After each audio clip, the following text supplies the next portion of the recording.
jangan mundur. Kalau kita kalah, kemudian kita ragu dan berbelok lagi ekspor bahan mentah, sampai kapanpun negara ini tidak akan menjadi negara maju. Itu selalu saya ulang-ulang pada menteri, ya kita kalah, tapi terus maju. Usahanya apa? Ya banding. Yaitu Uni Eropa ini kurang ajar nih. Mereka bilang gini, ini kan belum putus, karena belum diketok sama DSB. Tapi dia buat aturan yang walaupun belum diputus di DSB, tetapi sudah diputus di panel, dianggap sebagai sudah inkrah, sudah berkekuatan hukum tetap, sehingga kalau Indonesia tidak menjalankan putusan itu, maka dia akan melakukan retaliasi. Dia akan serang kita, kayak Super 301 lah. Kalau Pak Bara kan pasti tahu kalau di Amerika itu Super 301 clause itu. Nah dia mau buat kayak begitu. Wah, saya bilang ini kita harus lawan.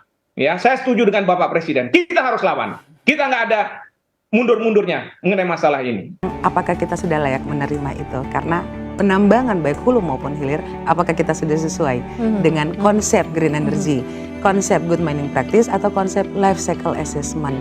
Apakah konsep ESG yang kita tetapkan dalam pertambangan baik hulu maupun di hilir itu sudah sesuai dengan Undang-Undang IRA?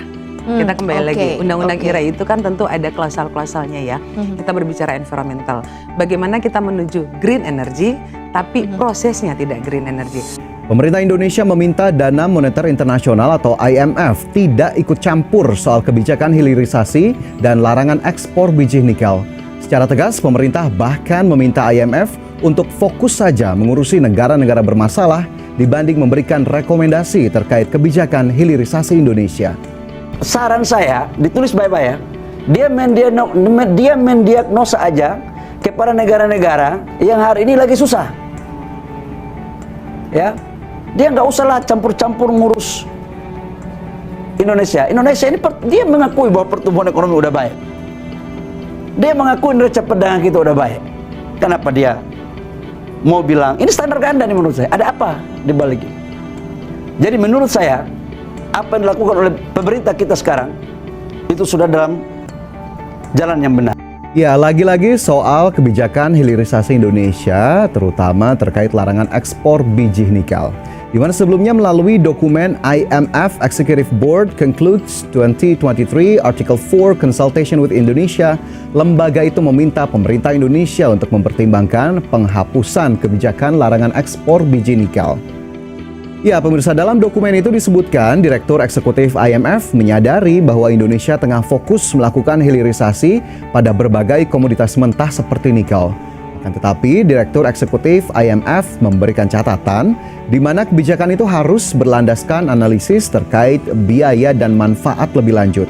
Kebijakan itu juga harus dibentuk dengan tetap meminimalisir dampak efek rembetan ke wilayah lain.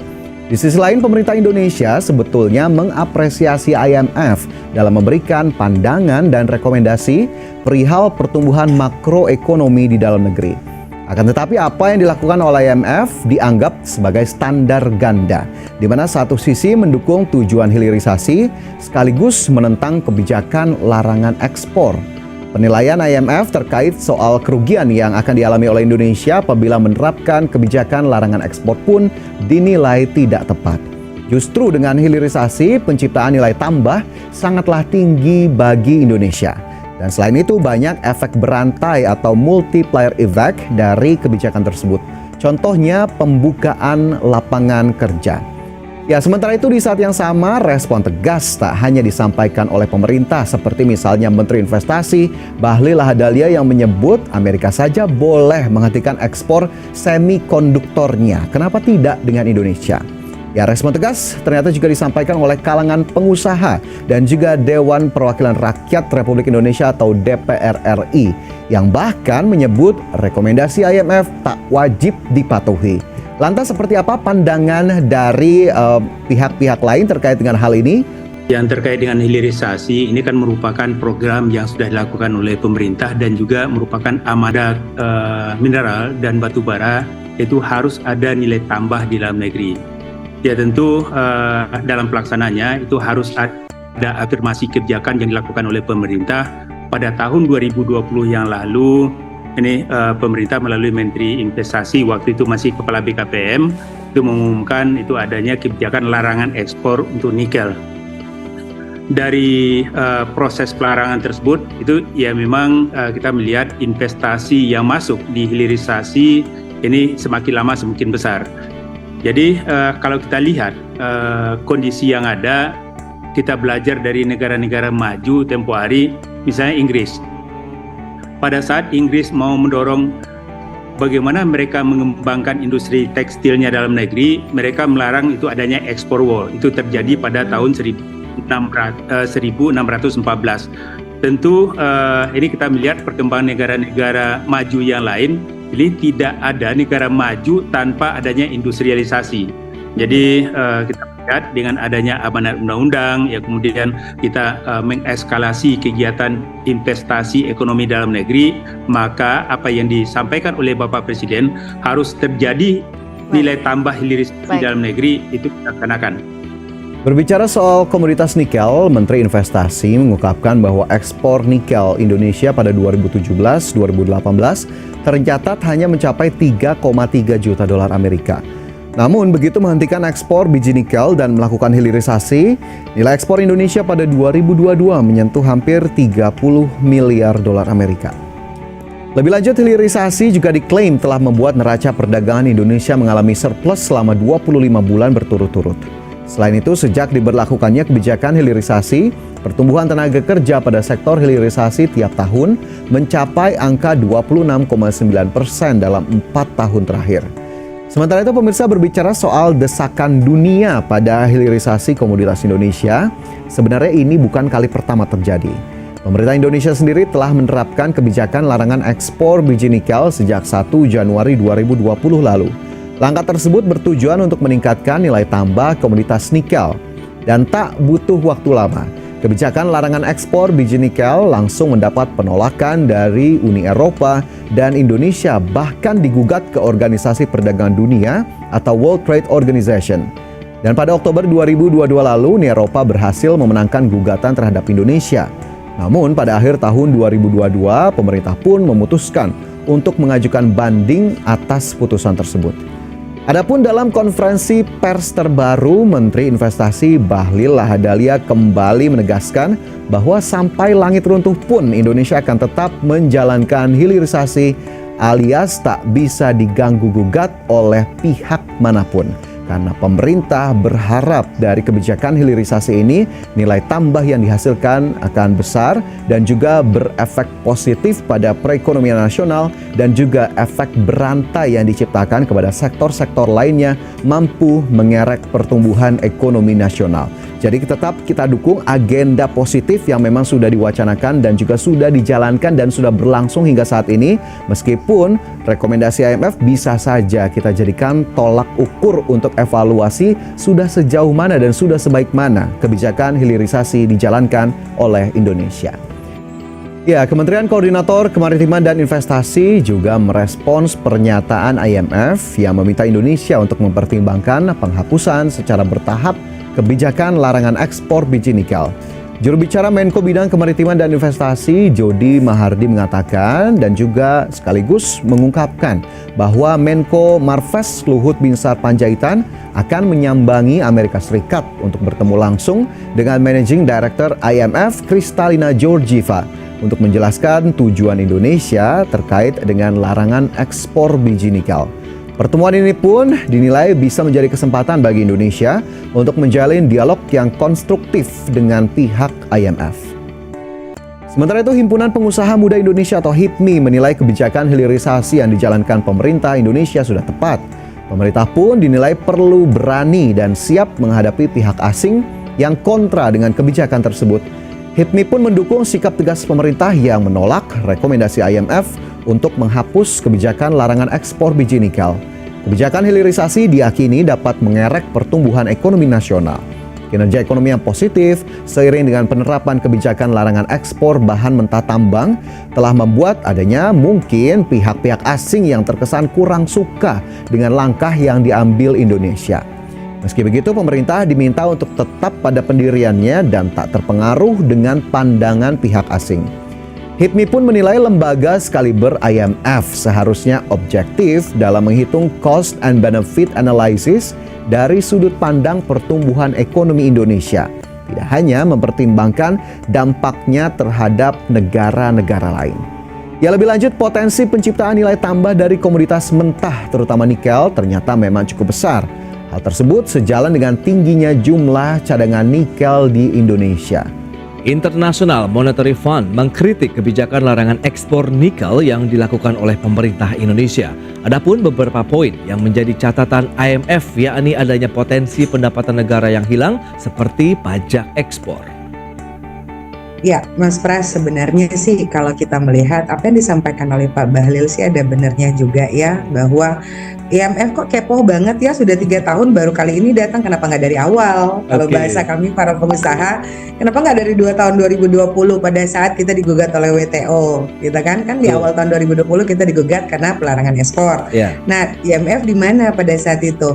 Kenapa hadir dan mulai bercuap-cuap saat ini di saat Indonesia sudah melakukan yang namanya keberhasilan hilirisasi nikel. Ya, kalau kita lihat apa yang sudah terjadi untuk hilirisasi nikel, kalau terlalu berhasil malah over. Ulang-ulang kita sampaikan kebanyakan malah ya. Nah, mungkin sebagai data ya Mas Pras, sampai akhir Juni kemarin, ini udah bulan Juli ya. Di bulan Juni 2023 sudah ada 53 pabrik pengolahan pirometalurgi loh. Pabrik pengolahan pirometalurgi sudah ada 53 badan usaha dan itu berdiri 179 furnace. Banyak banget lah itu ya. 179 furnace ini menghasilkan yang namanya NPI, ferronikel sampai ke nickel matte. Bahkan di tahun 2023 ini sudah ada 4 pabrik pengolahan hidrometalurgi yang menghasilkan MHP, nikel sulfat, bahkan lagi mengolah untuk menuju ke prekursor. Ya, ujungnya kita punya baterai ya, mudah-mudahan. Nah, dari keberhasilan hilirisasi ini, kenapa saat ini baru IMF datang untuk menyampaikan ada pembatasan? Apakah ini khusus nikel atau tujuan IMF ini untuk mineral lain? Ya, sebenarnya bulan kemarin kan bauksit juga sudah dilarang ekspor ya, dan nanti akan ada pembatasan atau pelarangan ekspor untuk bahan baku atau biji-biji raw material yang mineral lain. Nah, kita tidak tahu nih, saya belum baca detail juga. Tapi kalau untuk nikel kayaknya nggak make sense deh. Kalau misalnya saat ini sudah kita berhasil, sudah banyak pabrik pengolahan, kemudian malah yang kita khawatir kita kurang nih cadangannya kalau terlalu banyak, terus nanti kita mau ekspor. Kayaknya ini nggak make sense banget ya. Gimana kita dukung dong hilirisasi di sini, gitu. Ya, Mas Pras, sebenarnya kalau kita lihat dari data statistik tadi ya, dan kenyataan di lapangan sih, tadi di awal saya sudah sampaikan bahwa keberhasilan hilirisasi nikel saat ini sudah over dan itu dibuktikan dengan peningkatan nilai ekspor dari hasil olahan nikel. Sekali lagi ya, hasil olahan nikel ya, NPI, ferronikel, nickel matte, bahkan sudah ada MHP dan nikel sulfat tahun ini. Nah, dari hasil olahan itu yang tadi saya sudah sebutkan bahwa 179 furnace yang sudah menghasilkan nikel pick iron sampai ferronikel sampai ke nickel matte. Berarti itu kan bisa dikalkulasikan berapa sih nilai ekspor dari hasil olahan nikel di Indonesia. Kemudian yang baru juga kita bangga bulan kemarin baru saja kita mengekspor yang namanya nikel sulfat pertama. Yang pertama hasil olahan dari Indonesia untuk ke prekursor sampai ke baterai. Nilai investasi untuk dari 179 furnace yang tadi yang saya sudah sebutkan, kemudian dengan nikel sulfat atau hidrometalurgi kan tentu nilai investasi yang besar banget ya. Nah, ini juga nanti di tahun ini akan ada 4 pabrik baru loh yang akan mulai commissioning. Ya, belum produksi tapi baru commissioning. Nah, kondisi-kondisi ini di mana seluruh produk olahan nikel itu diekspor tadi sudah disebutkan ya, mayoritas masih ke Cina ya. Kemudian ya ada ke negara Asia lain. Sayangnya kok masih Asia ya, belum ke Eropa atau ke Amerika ya. Nah, mudah-mudahan sih pangsa pasar Eropa dan Amerika juga sudah nanti akan mengambil produk olahan nikel dari Indonesia. Cuma kembali lagi Mas Pras, apa yang kita lakukan ini, keberhasilan hilirisasi ini tentu harus diperhatikan juga faktor-faktor di dalam atau faktor-faktor internal. Bagaimana sih proses hulu dan hilir ini terjalin, kemudian tata kelolanya, tata niaganya. Dan perlu diketahui Mas Pras, kalau saya bilang sih saat ini harga nikel lagi drop banget ya, lagi turun jauh. Kalau kita sampaikan, pabrik juga lagi bleeding. Kalau kita bisa sampaikan lagi berdarah. Kenapa? Karena harga mineral nikel, komoditas nikel saat ini lagi lumayan drop. Ya, lagi turun. Walaupun produksi naik, tapi harga lagi turun. Nah, dalam hal ini bagaimana sih Indonesia yang sudah bukan hanya sebagai terbesar untuk resource biji nikel, reserve biji nikel, kita juga terbesar untuk playersnya, produsernya saat ini sejak tahun 2020. Nah, sudah waktunya Indonesia punya yang namanya Indonesia Nickel Price Index dong. Jangan kita berpatok kepada London ya, karena basis selama ini kan London Metal Exchange atau Shanghai Metal Exchange. Kok negara lain mulu ya yang punya price? Terus kapan dong kita punya price dan pride? Nah, ini sudah mulai kita gaungkan dan pemerintah sangat amat setuju bahwa kali ini Indonesia harus punya Indonesia Nickel Price Index. Minimalkan mulai nikel ya. Jadi punya price dan punya pride. Paling penting punya brand sendiri. Seberapa penting kehadiran Indonesia Nickel Index ini kalau misalnya dikatakan kan beberapa waktu lalu juga ada komoditas CPO yang sudah dibentuk lagi untuk harganya untuk yang menggunakan Indonesia begitu ya. Jadi tidak berpatokan lagi dengan negara lain. Padahal kita tahu kita yang memiliki lahan terluas, produsen terbesar juga dengan skala global, Bu Maidi. Iya. Sebenarnya Mas Pras ini berkaca kepada apa yang sudah terjadi di lokal dulu ya. Ini ide muncul karena terjadi perbedaan dari hulu ke hilir. Ya, penambang dengan pabrik selalu terjadi konflik. Nah, kenapa? Karena harga patokan mineral biji nikel yang APMI publish setiap bulan setelah ditandatangani oleh Menteri SDM itu berdasarkan 3 bulan terakhir average London Metal Exchange ya. Ingat 3 bulan terakhir average ya London Metal Exchange baru dikali dengan formulasi yang sudah kita sepakati di tahun 2017 ke 2020. Nah, sedangkan nikel olahan Indonesia seperti NPI, ferronikel atau apapun itu kan sebagian besar yang tadi sudah didata juga mayoritas ke negara Cina. Nah, mereka menggunakan harga yang namanya harga Shanghai atau Shanghai Metals Market. Sedangkan harga Shanghai Metal Market adalah harga on spot. Ya, kalau tadi biji nikel harga average 3 bulan, kalau ini harga on spot. Tentu terjadi gap yang luar biasa Mas Pras. Jadi kalau kami perhitung bulan-bulan kemarin ya, sekitar bulan Juni kemarin ada gap sekitar 30-35% antara biji nikel ya yang tadi menggunakan basis LME dengan nikel olahan yang menggunakan harga China. Nah, dasar itulah yang kita sampaikan. Ini mau sampai kapan konflik internal nih? Kita nih bangga di luar atas keberhasilan hilirisasi, tapi kok di dalam rumah sendiri masih ribut nih antara hulu dan hilir. Pertama mengenai terkait perbedaan harga, kedua mengenai tata kelolanya, terus ketiga mengenai bagaimana pelaksanaan good mining practice dan penerapan ESG (Environmental Social Governance) sehingga kita nanti tidak di-reject oleh yang namanya IRA atau Amerika Insentif Pajak Amerika. Nah, hal-hal ini yang sedang kita diskusikan dan kita mencari jalan keluar dan pemerintah sangat setuju. Indonesia sudah waktunya mempunyai yang namanya Indonesia Price, Indonesia Pride. Ini kebanggaan kita gitu.